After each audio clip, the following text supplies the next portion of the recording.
दोस्तों चंद्रयान-3 ने चंद्रयान-2 की फ़ोटो को कैप्चर करके भारतीय स्पेस कंपनी इसरो को भेज दी हैं। इस वीडियो में हम आपको बताएंगे कि चंद्रयान-2 क्यों फेल हुआ था और वापस कैसे जाग उठा। दोस्तों चंद्रयान-3 की ताकत को देख पूरी दुनिया हैरान है। दोस्तों चंद्रयान-3 ने पूरी दुनिया को उस वक्त चौंका दिया जब उसने चंद्रयान-2 के बारे में जानकारी इसरो को दी। इसके बाद से अमेरिका की स्पेस कंपनी नासा और कई स्पेस कंपनी चंद्रयान-3 पर अपनी नज़र बनाए हुए हैं। इसरो ने पूरी दुनिया को बता दिया कि इतनी ताकत दुनिया की किसी और स्पेस कंपनी में नहीं है। चंद्रयान-3 ने चांद पर पहुंचने से पहले ही ऐसा कारनामा कर दिखाया जिसे देखकर हर एक भारतीय का सीना चौड़ा हो गया है। 14 जुलाई को चंद्रयान-3 लॉन्च होने के बाद ऐसे रिकॉर्ड बनाया जा रहा है जिसे देखकर पूरी दुनिया में तहलका मचा हुआ है। 14 जुलाई को श्रीहरिकोटा के सतीश धवन स्पेस सेंटर से उड़ान भरने वाला चंद्रयान-3 तकरीबन 17 दिनों के बाद पृथ्वी की कक्षा से चंद्रमा की कक्षा में जा चुका है। जब इसको पृथ्वी से चांद की तरफ शिफ्ट किया गया तब इसकी स्पीड करीब 1 लाख किलोमीटर प्रति घंटा थी। आपको बता दें कि चंद्रयान-3 कुछ और दिनों के बाद 23 अगस्त को चंद्रमा की सतह पर सॉफ्ट लैंडिंग करेगा। वहीं आपकी जानकारी के लिए बता दें कि अब की बार इस मिशन में कोई भी ऑर्बिटर नहीं है, क्योंकि जो ऑर्बिटर इसरो ने चंद्रयान-2 के साथ भेजा था वह अभी भी सही सलामत काम कर रहा है और वह अगले 10 सालों तक ऐसे ही काम करता रहेगा। चंद्रयान-3 चंद्रमा की कक्षा में जाने के बाद ऑटोमेटिक पहले वाले ऑर्बिटर से कनेक्ट हो जाएगा। उससे पहले चांद के बारे में कुछ जानकारी को जानते हैं। चंद्रमा पृथ्वी का एकमात्र प्राकृतिक उपग्रह है। यह पृथ्वी के आकार का लगभग 1/4 और द्रव्यमान का 1/6 भाग है। चंद्रमा पृथ्वी की परिक्रमा लगभग 28 दिन में करता है और अपने अक्ष पर घूमने में इसे 28 दिन लगते हैं। यही कारण है कि हमें चंद्रमा का केवल एक ही हिस्सा दिखाई देता है और दूसरा भाग छिपा रहता है, जिसे डार्क साइड कहा जाता है। चंद्रमा की सतह चट्टानों और धूल से बनी हुई है। चांद पर कोई वातावरण नहीं है और वहां पर पानी होने की संभावना जताई जाती है। चांद की धरती की सतह पर कई विशाल गड्ढे हैं जो उल्का पिंडों की टक्करों से बने हैं। चंद्रमा पर कई पहाड़ भी हैं जिनमें कुछ पहाड़ों की ऊंचाई 11,000 मीटर तक है। चंद्रमा पर गुरुत्वाकर्षण पृथ्वी के गुरुत्वाकर्षण का 1/6 भाग होता है। इसका मतलब है कि अगर आपका वजन पृथ्वी पर 60 किलोग्राम है तो चंद्रमा पर आपका वजन केवल 10 किलोग्राम होगा।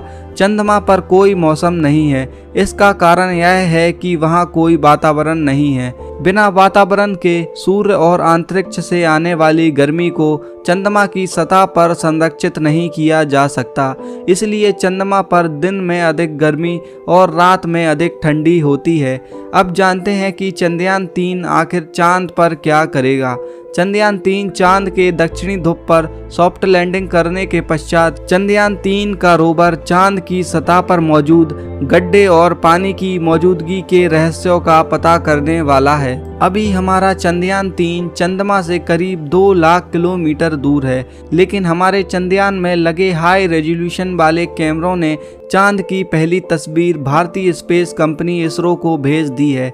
इस बार चंद्रयान पर 20 से ज़्यादा कैमरे और 240 सेंसर लगे हुए हैं जो इसको सही रास्ते पर लेके जा रहे हैं और किसी खतरे से पहले उसका अनुमान लगा के हमारे चंद्रयान को चांद पर पहुंचने में मदद करेंगे। 2019 में इसरो ने अपना चंद्रयान-2 चांद पर भेजा था, जिसकी किसी तकनीकी खराबी के कारण सॉफ्ट लैंडिंग नहीं हो पाई थी और ना ही उसका रोवर बाहर आ सका।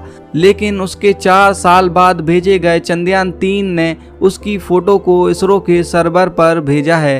तकरीबन 2 लाख किलोमीटर दूर से ली गई तस्वीर में आप देख सकते हैं कि कैसे अभी भी चंद्रयान-2 का मलबा अभी भी चांद पर कैसे पड़ा है, जिसे कैमरे में देखा जा सकता है कि कैसे चंद्रयान-2 अपनी पिन लोकेशन से 100 मीटर दूरी पर पड़ा है, जिस कारण से यह क्रैश हुआ था। क्रैश होने के बाद चंद्रयान 2 उल्टा हो गया था, जिसके कारण उसका गेट नहीं खुल सका और उसी वजह से रोवर बाहर नहीं आ सका। और आज भी चंद्रयान 2 का मलबा चांद पर 100 मीटर की जगह पर फैला हुआ है, जिसको हमारे चंद्रयान 3 ने हाई रेजोल्यूशन कैमरों से बहुत ही सटीक तरीके से कैप्चर किया है। जैसे जैसे चंद्रयान 3 चांद के करीब जाएगा, वैसे वैसे यह वीडियो और तस्वीर लगातार इसरो की टीम को भेजता रहेगा। इसमें लगे सभी एडवांस सेंसर लैंडिंग में तो हेल्प करेंगे ही, साथ ही साथ वहां की मिट्टी, चंद्रमा पर पानी, पहाड़, गड्ढे और तापमान की जानकारी हमारी इसरो की टीम को देंगे। इन सभी आंकड़ों को देखने के बाद ही इसरो गगनयान को लॉन्च करेगा, जिसमें हमारे एस्ट्रोनॉट गगनयान में बैठकर चंद्रमा पर जाएंगे और पूरी दुनिया में अपना नया रिकॉर्ड बनाएंगे। वहीं अगर हम चंद्रयान 2 और चंद्रयान 3 के मेजर डिफरेंस की बात करें तो चंद्रयान 2 की असफलता के बाद इसरो ने इस बार चंद्रयान 3 में कुछ बदलाव किए हैं। चंद्रयान 3 के लैंडर को वाटर लेंस कैमरे और डिफेंडर के साथ लॉन्च किया गया है, जिसका प्रयोग सॉफ्ट लैंडिंग के समय नियंत्रण के लिए किया जाएगा, क्योंकि लैंडर चंद्रमा की सतह पर उतरेगा। सफलतापूर्वक लैंड करने के बाद वहां की तस्वीर वीडियो बनाने के लिए इन कैमरों का इस्तेमाल किया जाएगा। चंद्रयान 3 में ऐसे 2 कैमरे लगाए गए हैं, जबकि चंद्रयान 2 में केवल एक कैमरा था। चंद्रयान 2 के ऑर्बिटर को कई तकनीकों के साथ लॉन्च किया गया था, जो आज भी काम कर रहा है। पिछली बार चंद्रयान 2 का लैंडिंग क्षेत्रफल 2500 वर्ग मीटर चुना गया था। इसरो विक्रम लैंडर को मध्य में उतारना चाहता था। इस बार लैंडिंग क्षेत्रफल करीब 3 किलोमीटर रखा गया है, यानी इतने बड़े एरिया में कहीं भी चंद्रयान 3 का लैंडर उतर सकता है। अब की बार इसमें ऑटोमेटिक सेंसर भी लगाए गए हैं, जिससे अब की बार इसकी सॉफ्ट लैंडिंग होना तय है। इसरो के अनुसार चंद्रयान 3 की चांद पर लैंडिंग 23 अगस्त को होगी।